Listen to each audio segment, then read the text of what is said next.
Hello and welcome to a very special episode of The Brave Room. Here at The Brave Room, we like to talk about very important industry stuff. And we have brought on not one, but two guests this time to talk about very important industry stuff. We have Gwen Guo with us here. Say hello. Hi! And we have one Rika Lim here with us as well. Hello! And as always, in The Brave Room, we have my lovely co-host Kit. Hi! And I am Juan Amiral from Game Braves. And let's get on to this very, very serious industry topic we're talking about.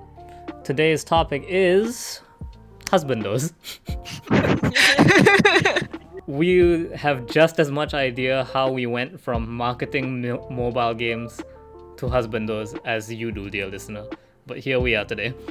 So, generally, how we're gonna do this, we're gonna talk about mostly Genshin, because I think that's the game we all play here, right? Yep. Yes. Unfortunately. Kin here plays a lot of gacha games. How many are you actively playing right now, Kit? I'll say 3. Wow. I have Genshin, wow. I have Gwen Blue, and the love of my life, Arc Knights. Oh, wow. That's a lot. Yeah. How about you, Rika? Like, what's square up here? Everyone's showing their hands now.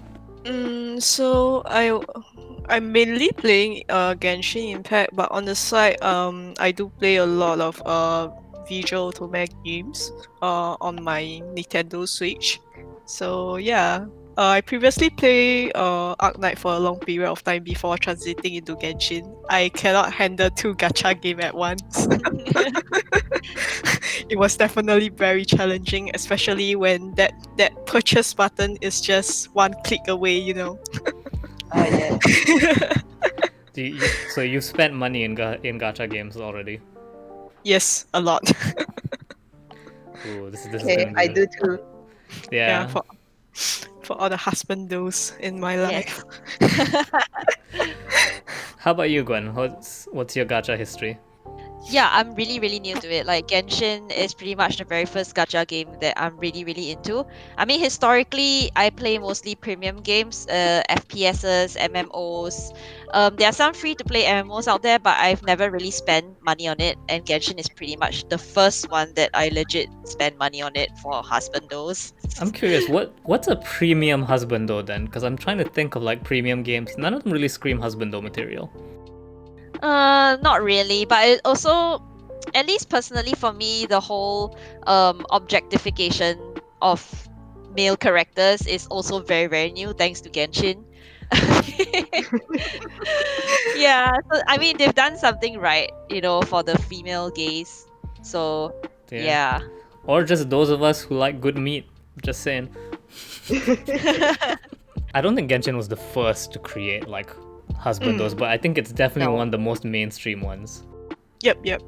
I think they do have like different male characters to cater for the different female interests in terms of the different type of guys in a way as well. Yeah, I guess. Okay, so I'm gonna bring this up we're gonna start this off with a hot take. Sure. I do not like the shonen characters in Genshin. I think I finally understand I don't know if you're familiar with this, but I've always met like a few girls who would always be like, they see the cutesy female character and be like, ugh, I hate this character so much. Please never bring them up in front. I finally understand that when I see the shonen characters. But I mean, they could be sun material if not husbandos. I don't have that instinct in me. What do you guys think? Like, what's your take on Bene and what are the other ones? I will protect them with my life. Not you, kid. I'm asking the guests. Hey. You mean Bennett and Xingqiu and Yeah. right. There's Wendy and Chongyu as well, technically speaking. Yeah, I will allow a Venti because unless you get into the lore, you would think he was a shonen character. Yeah, I think the boys, they appeal to a very different target audience. Like I have some gay friends who are really into twinks, like they're super into Venti and Xingqiu, right? And Mhm. yeah, I particularly don't feel sexually attracted to them, but it's not just because they're boys, but because they're so wholesome. Like, I think when it comes to tropes, right, of husbandos for the straight female, there are certain things that really work. For example, the broken guy, like Xiao, right? So Xiao's backstory, he's this tortured soul that previously he was forced to eat the dreams of demons and stuff like that, and then now he's a very broken person and like just don't know what to do, even though he's been I mean, now Li Yue, you don't really have that anymore, so he doesn't have to kill demons anymore, but he's so lost without it. So like, it stirs up the whole savior complex of like straight females that want to save him from his tortured soul. Oh yeah, but I was trying to think like there's a specific name for that. If I remember it, I'll bring it up Yeah. later in the show. I mean, it's the same as a child, right? Child is like he's even though he's very wholesome and cares about his family, but he's also been forced to do very terrible things as a Fatui agent, you know. Mm-mm. Yep. Whereas the boys, they're so wholesome. Like Bennett is like, I've tried to sexualize him. Like I've tried to think of him in a sexual manner, but it's just so hard because he's so wholesome and he's such a good boy.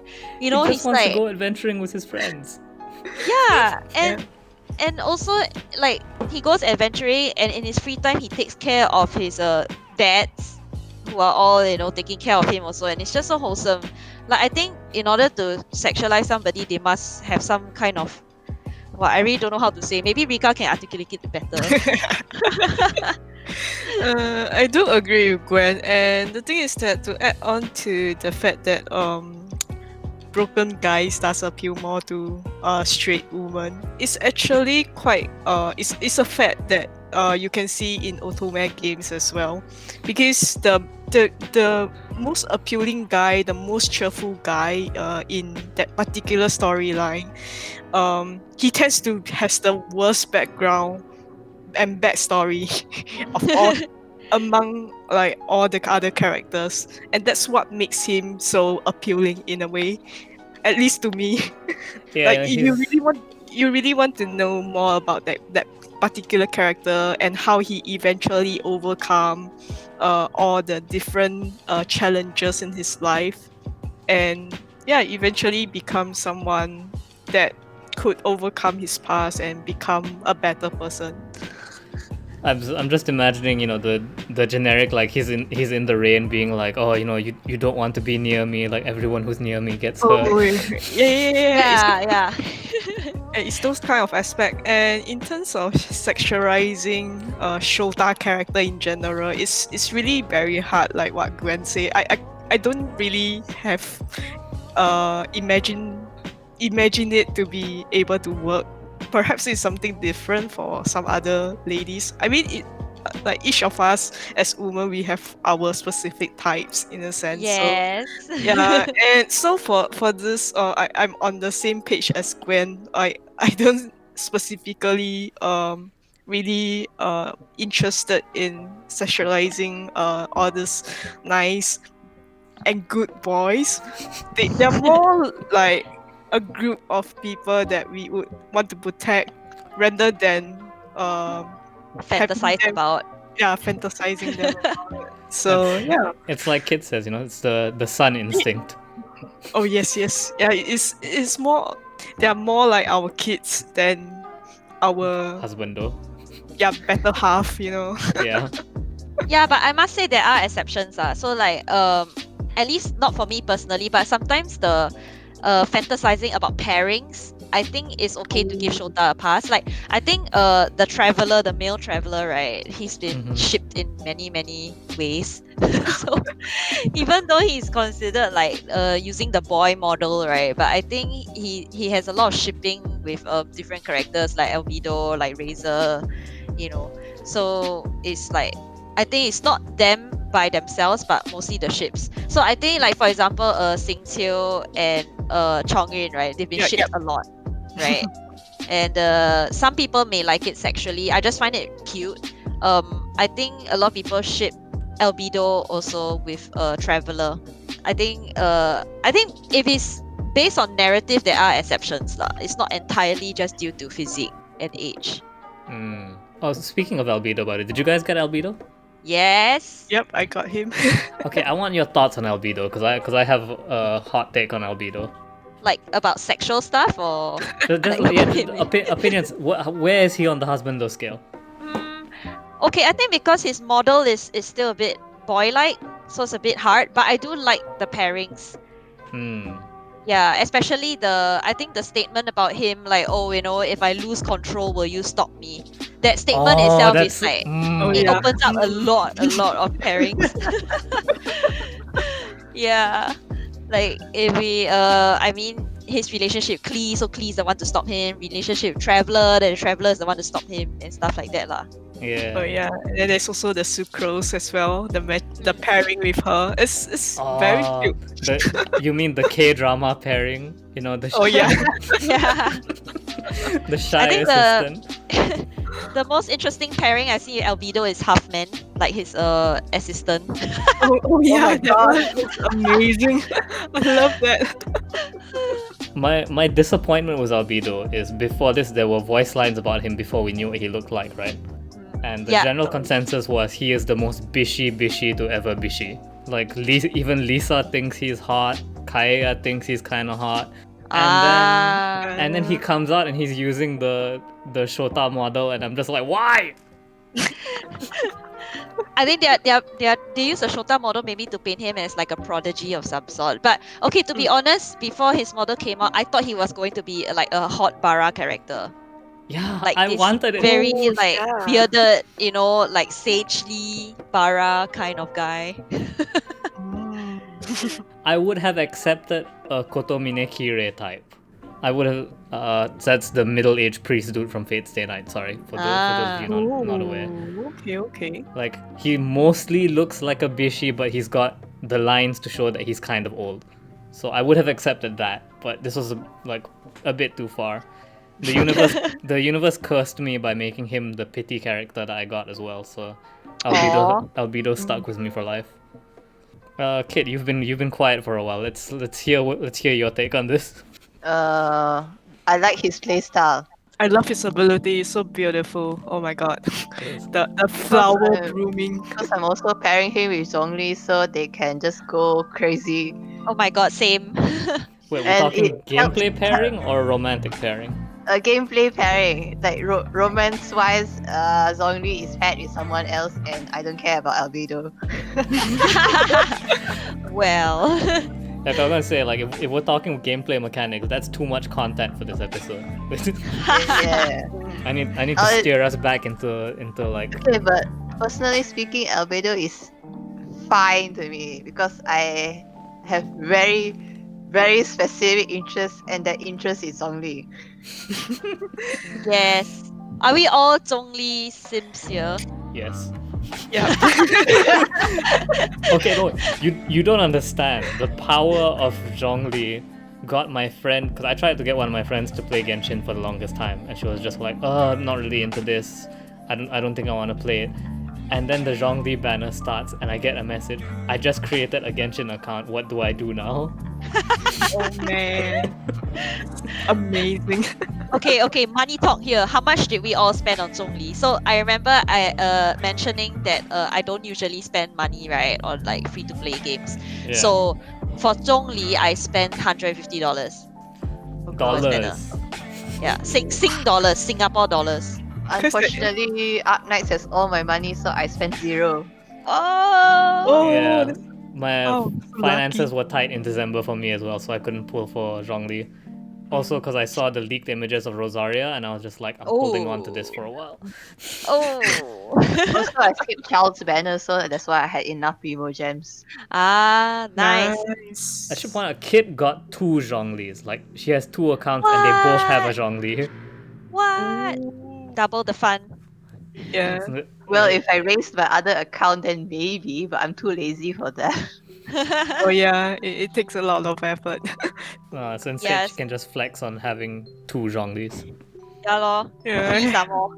I mean, if I wanted to flex all 3 of my accounts at Venti, Ooh, nice. Ooh. And Bendy is still pretty good in a way in terms of his utility. It's just that the thing is that I was talking to a friend previously about why when Zhongli came out and there was so many arguments about him being not a good DPS and so on. It's like if you look back at Vendi, he technically also not really a good DPS in a sense, but because his utility to make the exploration useful and fun, and that's why not many people argue so much about it. But technically speaking, they are on the same. They are kind of like on the same line in terms of like DPS. So I'm not sure why everyone was like so. Haters gonna hate. Yeah. I mean, yeah. Also, because Venti is at least an elevator. Well, Zhongli has the dong. Yeah, the dome. No, don't You call can it climb that. up. You can do pole dancing on it. Yes. I'm so glad this episode exists right now. Okay, this is the gameplay analysis is getting we're getting too much content. Okay, out of okay. it. Let's go So- back to objectification. Yeah, let's go back to objectifying these drawings. Okay, so we kind of talked about a husbando criteria, but is there anything else that you guys have as a criteria? Okay, so maybe I'll share a bit like so for me, I've never been into 2D guys, right? Like until recently and Genshin, and so Zhongli really changed my mind, right? And yeah, it's just very very different, and like it's just that 2D husbandos will never let you down. It's like Yeah. and you can object. Okay, so like I consider myself a feminist, right? Yeah. So I've always had this battle with myself about whether objectification generally is good or bad, you know, because like when people objectify waifus, what do I think about that? And then now I find myself objectifying husbandos, right? Yep. So it was a bit conflicting for me at first, but then the really good thing about 2D characters is that nobody gets hurt. You can objectify them all you want. You don't even have to like practice like social constructs of monogamy and stuff like that. You can have multiple husbandos and nobody's gonna bat an eyelid, right? So yeah. And like I think you can argue that 2D husbandos, while a lot of them are complex, but they're also still 2D and ultimately still based on tropes, right? So like you don't have to worry about, oh, you know, this husbando, if I do this, will he react in this way and stuff like that. It's more of like they exist really for your pleasure. It's escapism. Yes. Yep. Yeah. Now, after the past year, we could all use a little escapism. Oh, yes, Yeah, definitely. exactly. So it's like, you know, if you want the broken guy, you always have Xiao, you know. If you want the very stable guy, you always have Zhongli, like the daddy figure and stuff. So there's Okay, but something for stable everyone. implies he has money, though. That's Not that kind of stable. I want money, I have Chao, so Yeah, Chow or Diluc. yes. oh, okay. So, yeah, no. Diluc for me is like the primest husbando material in Genshin. Oh, he's your type. Yeah, I like well-dressed men. Oh, he likes Batman. I like his drowsy eyes. It's just so The memorized. big pen. Yeah. I think he's voiced by the same guy who voices Giorno in JoJo Part 5.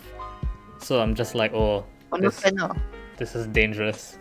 And then Yeah. when they reveal that he owns like a bar and a winery, and I'm just like, oh no. Oh no. He doesn't drink his own products though. Yeah, That doesn't that- matter. Owning a vineyard is just oof. That's appeal is at max. Yeah, and you know, even the fact that he doesn't drink, that shows he's a very disciplined man. Mm. Yeah.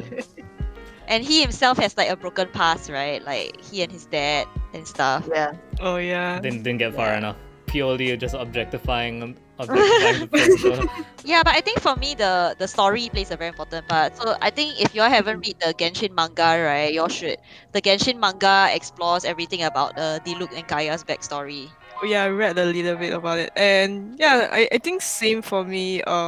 Personally, among all the things, the narrative does play a big part in especially the backstory of the character of how they came to be, and then also what they do along the way, and what makes them them. You know. Yeah, no, backstory is good. Kit, what about you then? Yeah, who is your number one husbando in Genshin, Kit? Zhongli. Fair No enough. hesitation. No hesitation. Okay, I'm removing Zhongli from the board right now. Now who is it? Without Zhongli, honestly, I can't think of any because I just think Child is funny. Dylan, I want him just for DPS. Kaya is on the bench, waiting for me to upgrade him. On the bench. No, I wanted to ask like how do y'all feel about Gaia? He's pretty, I guess. I feel like Kaya, in any other game, he would be the top tier pick for husbando. Oh yes, I But would he's agree. just outclassed by every other Genshin character. Yes, he looks to me to like the very mischievous and basically the Joker type Yeah. among the whole people. So technically speaking, he should be quite appealing, but he like what you say, he has been outruled by all the others. He's just male Lisa, isn't he? Because he's like the older character It's who like a flirts male with you. Casanova, right? Yeah. Oh yeah. He's literally just all the appeal of Lisa, but on a dude. He's also kind of lazy and actually has a serious backstory. But yeah, no, Kaya's. I'm sorry, but your step brother. But there are tons of Gaia Diluc pairings though. Of yeah. course. I remember when Genshin first came out and people first discovered their backstory, Yeah. and some poor naive soul on Twitter was like, "Guys, you can't ship them; they're stepbrothers." And I'm like, "You know nothing. Fujoshi lineage is too powerful. This only makes it more." That's right. I think Kaya will make a comeback though, because currently his story is not very well developed. Like, okay, so we know how he got his vision and stuff like that. He's like a spy from like Kenria and stuff like that. But I think because the Kenria story hasn't really been fleshed out, maybe one day when he's like revealed as a major Kenria person or something, then maybe he will make a comeback. Yeah, definitely. Oh yeah. Yeah, plus there's Dane Slave too. They Ooh, apparently yes. have some backstory too. Then Slave and Kaya pairing already happening, man. I don't even know what this character looks like. What the... No, Dane Slave, we already know his voice, and he's the narrator for some of the trailers. Ooh. Okay. Hold on, I'm looking this up. You guys keep talking while I'm. I am very interested in that character because he's one of my the Japanese VO at least. He's one of my favorite Japanese VO. Kenjiro Tsuda. He also voiced the Death Stranding Sam Porter Breaches as well. Oh. Yeah. And he voiced one of my favorite Otome character, Husbando too. Oh, who is Wow. that? Yes. So I was like, oh my god. He's Can't wait for Kaiba. He also looks like Dimitri Fire Emblem. Yeah. Oh yes. Yeah, So for he's y'all, so the VO is of it adds to the whole husband to experience lah. The voice actor. Oh yes, the partner, like, Yes, definitely. yeah, it does. Nice. Definitely. Zhongli is the only time I think that I preferred the English voice actor over the Japanese one. Oh, this one is Ooh. gonna rile out some people. Like, there's a debate going on. Oh yeah, let me in. Is this? Yeah, so I think Rika thinks that the Korean voice is the best, right, for Zhongli. Yes, I love it. Oh, I haven't heard that. Hold on, let me. And then for me, it's the Chinese voice is the best for him. I've only listened to the Japanese, so minor supremacy.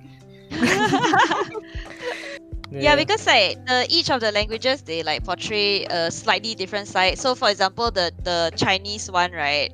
It makes him extremely gentle and extremely restrained, which is what I like. Or maybe you talk about the English one. Oh, I'll save that for last. I want to hear what Rika says, what Rika thinks, because Korean dub that is a rare pull. Yeah, I mean personally, I watch a lot of Korean drama, so when I know and games don't really have a lot of Korean voiceover options in a way. Yeah. At least for most of the games out there that I play. So I've been playing it with the Korean VO since the very beginning, and well, I mean I don't really understand the language per se, but whenever people speak Korean, they have this very rough tone in a way.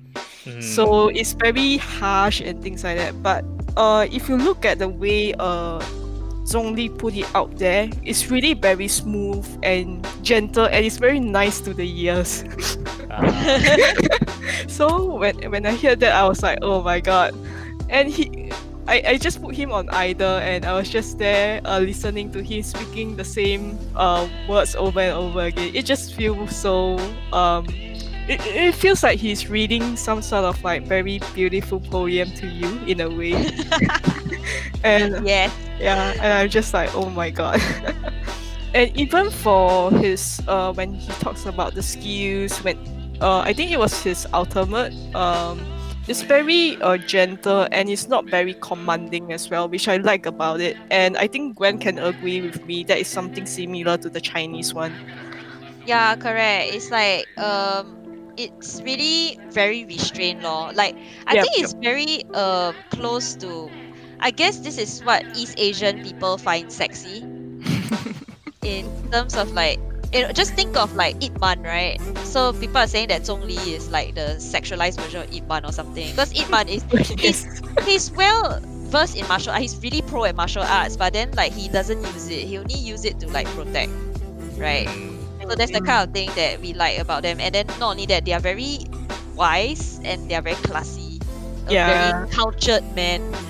Culture and knowledgeable man, which really ties back to what his character, his personality is as compared to the other voice over that we have heard as well. So Yeah. I would say like if I could bat for the English voice real quick, is that I really like Stephen Blum. He does a lot of the Diablo voice. He's not Zhongli's voice actor, but Zhongli's voice actor sounds like a branch of Stephen Blum. It's got like that kind of gravel to it, not too much, but just a little bit. And it's the same with all the other voices, where he sounds soft for the most part, like he's very soft spoken, and and then you get to his out, and he goes like, "I will have order," and I'm just like, oh god, need a fan right now. Yeah, I think those that want to be stepped on, yes. That kind of thing is very appealing. Oh yeah. There's way too much video evidence of me of admitting to that. It's like step on me, jail daddy. Yes. Please, I've been very bad to Li Wei. Please. No. We have Sure. one last question. So we talk about husbandos and everything, but who would actually be a good husband? Ooh. Ooh. Imagine you get one. You can only take one. No polygamist escapism here. Damn it. It isn't plural husbandos. Damn it. Okay. Yeah. You gotta pick one. Kit, you're answering this too. Sure, I guess. So is it for Genshin only, or like applies to other games? Get a Genshin answer in, but I will also entertain a non-Genshin answer. Okay. So what's everyone's answers here? Actually, right, this shows how different husbandos and actual husbands are. If I wanted a husband, right, I would choose Benny. Because he's so wholesome and he's so helpful and he's so brave. Like, he's the bravest guy in the entire game. Like, he's like near death and he's like fearless. So like, I would want him as an equal partner, because when I think about husband, I think about equal partner more than who step on who kind of thing. Yeah. He's brave enough to come home twice for me, despite the fact that I actively hate him. So yeah, I guess he is brave. Aww. And he can perform every single role, right? He can DPS, he can support, he can attack boost, and stuff like that. There for you every time Yeah, you need. exactly. What about you, Rika? Have you come up with an answer? Yeah, I would choose the look. Right. Yeah. One of my people. It's okay. One thing is that particularly I love drinking in general, so him owning a vineyard is the best. And he doesn't drink himself, so he can control me and keep me in check. So Yeah, he's the one that drives you home all the time. yep. It's like he comes home and you're like half passed out on the table, and he puts the blanket on you and wakes you up to like go into bed instead. Oof. Yep, that's amazing. the best husband that actually also take care of his employee as well, you know. So Oh. Yeah, that is a very good answer. and I think because I find that in terms of like his present day status, he's very stable. As in terms of like finance and also what he does in general. So I feel that him being a husband could actually like I don't really need to worry about him in a way, and I can do whatever that I want on the side. And I feel that he will be someone that will support me in whatever that I do as well. So yeah, rather than Out of curiosity, who was your non-Genshin pick? my non-Genshin pick, I think will probably be Kamu from Utano Prince Sama.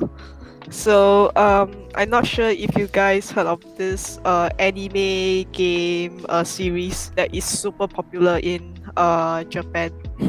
I have It's- not. Could you put the title in the chat? I'll look it up. Yeah. I'm only very vaguely familiar with it because I know the Heavens song is super Yeah. super meme, but also pretty incredible. Yeah, so he just a bit of background for this game is for the game itself, it's just a music rhythm game basically. So and this guy came from one of the group that is not the main group within the this series, but it's one of the more famous one in a sense. So each of the character actually come from this fantasy kingdom or fantasy kingdom. So he came from this kingdom called the Permafrost, which is sort of like we call it the Silk Palace. Mhm. And he is the cyclone of an earth family that served the queen of the Silk Palace for the longest of time. So he's very royal person, and he was given the name Camus by the queen and choose to live with it since from the very beginning. And the thing is that he is also very formal, very elegant looking, and he just have this very mature and charismatic appearance to him. Mhm. So the thing is that what I like about him is his royalty towards the queen, and he doesn't really care about anyone else. And at the same time, is also the fact that he could be royal to someone and dedicate his whole life to, in a way. So yeah, I think he's like one of my off-screen husband choice. In I looked him up while you were talking, and that's some good meat. Yes. Yeah, Kit, it's pencils down, Kit. What's your answer? Maybe Elysium from Arknights. No, Genshin answer first. Though I will look that up while you talk. Okay. Genshin answer first. I think Chao will be good actually, because he cares for his family, and then he also knows how to have fun, even though it means going around and picking fights with people. I think it's funny. And also money.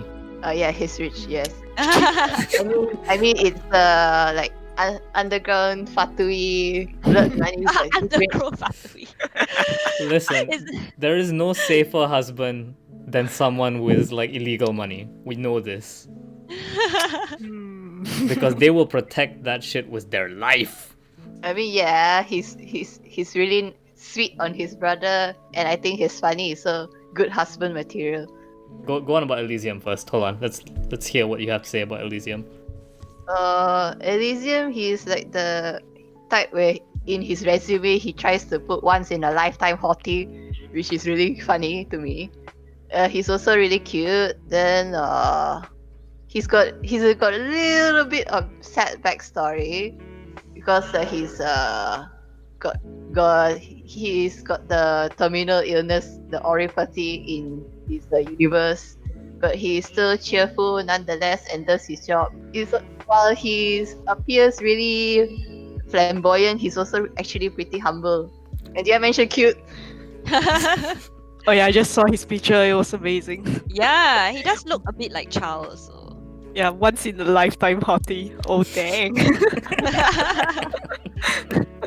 They stopped him from putting that in his resume, but the fact he tried to put it in. Should I put it in? For me, I would have to say I would have to go with Dilak. Again, all the same reason. Rika and I seem to have very similar tastes, is what I'm learning. Also, I'd like to bring up something that was not brought up: the low ponytail. Oh dang. Y'all prefer high ponytail or low ponytail, Dilak? Low. Mhm. Low ponytails are like, you can just imagine. Even though he's never done this in the game, you can just imagine him with the one arm folded behind his back. You know, like the kind of butlery attitude is Oh. just like, ooh, Mr. Dilak. At your service. Fancy seeing you here in your house. Oh yeah. Oh, I wish they come out with the outfit, the different outfits that you can change for your character, and the butler outfit will be quite. They look in butler outfit, yes. Yes, I would pay real money for that. I would throw my entire coin bank on it. So take my money. Yeah, no. I'm pretty sure we're getting costumes for Arknights at some point. I'm not Arknights, Genshin. Don't know why my brain's all over the place today. But yeah, we're probably getting them. They already teased us with the Halloween Lisa last year, so. Oh, okay. Ooh. I do saw like some people are like mopping certain of the costume in on Reddit as well. So it'll be quite interesting to see. Yeah.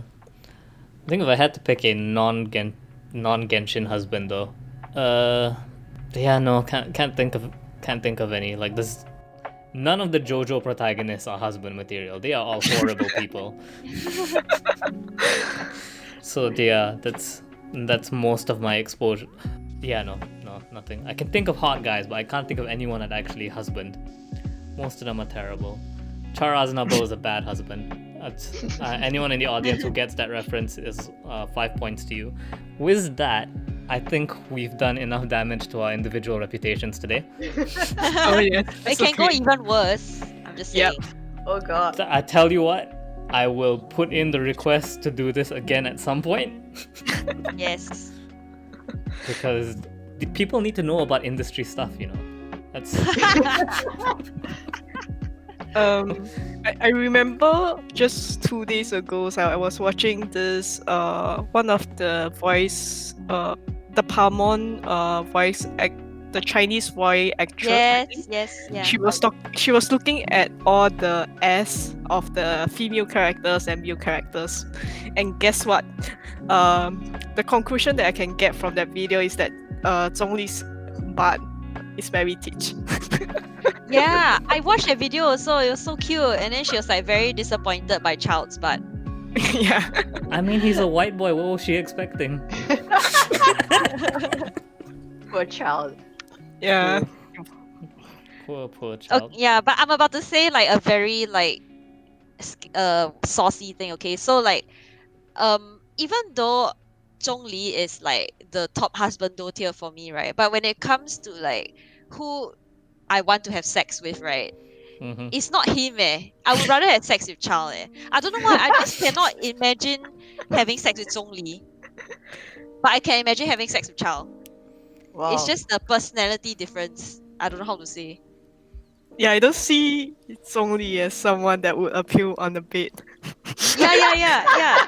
He's good to look at and good to like, hang out with, but then like in bed, It's probably a Diluc for me or a child. Yeah, I Yeah. would agree with you. But because that's the thing, Zhongli has spent so much of his life not being human. Who wouldn't know? Yeah. Somebody has to teach him then. Oh god. You could be the one.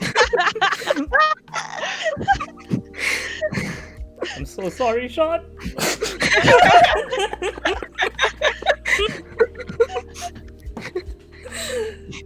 He'll be like, what the heck are you guys talking about?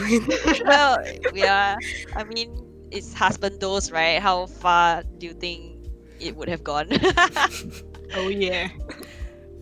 And with that, we have an episode until we bring this out again. And anything else you guys want to say before we wrap this up? I only want to say that, like, okay, I think currently the whole objectification sphere for media is still very gendered. Like, it's either waifu or husbando, right? But I Yeah. wish I can see more like very hot andro characters or non-binary characters. Yes. Like, right? You know, like if you have like, because you notice Genshin, all the girls kind of have long hair, and they're still Yeah. very like stereotypical, you know. Yeah, Yeah.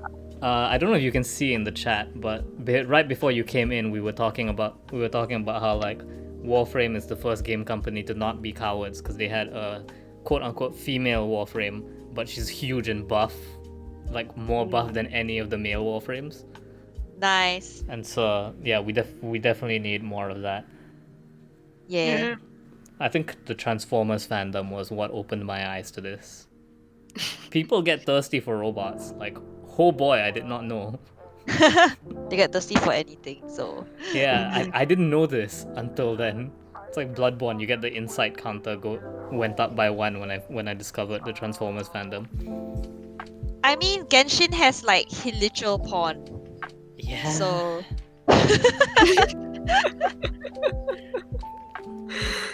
It does. I can't argue with you there. Well, what about you, Rika? Anything to say before we go? Yeah, I do agree that because it's still very generalized in terms of the different body types that we still see out there. The very slim figure that is supposed to be considered very attractive, very appealing to people, and also the super perfect figure that most of the guys in Genshin have at the moment as well. So it will be quite interesting to see the different body types out there. And if you see games like Final Fantasy 14, they have the different races, the different class, the different figure as well, the big, the small, the medium. So yeah, I think it will be quite interesting to see if Genshin would take that approach in the near future to come. They have like quite a lot of region to deal with, so and if you see some of the Fatu agents are actually very in bulk as well, like very big size. Yeah. So Yeah. Yeah, Fatui Hammerman, you end up on this husbando list as well. oh wow, I want to see a Fatu female agent in that size. That would be quite Yeah. Oh, that would do things. Well, what about you, Kit? Anything you want to close this off on? Any other big bombshells you want to drop on us today? Nothing in particular. My tastes are very specific, only to very few characters, so that I don't have to spend so much money. that's true. That's true. I mean, Like, I'm saving all my Primo gems until Paichu comes out. Like, it was Zhongli, then I have some left over, and I'm not gonna spend on anyone until Paichu comes out. that's me and Rosaria right now. The moment I saw her, I was just like, oh no. I'm just debating for a cryo character because I don't have to whether to get Gangu or like say for Ayaka. So debating about- Ayaka, you reminded me she exists. Oh no. She's just girl Virgil. It's not... Okay, well I'm pulling the plug before this goes any. All right. This has Okay, been come back to another episode of The Brave Room. Thank you so much for listening. Please like this episode. Comment on this episode if you want more stuff like this. Like, I know I say to comment every episode, but seriously comment this episode. And send us your feedback. We want to hear from you. We're on Spotify, Anchor, blah blah blah blah blah. Have a nice day, guys. Remember, thirst is a natural part of the human experience. Thank you for having us. Thank you so you. much.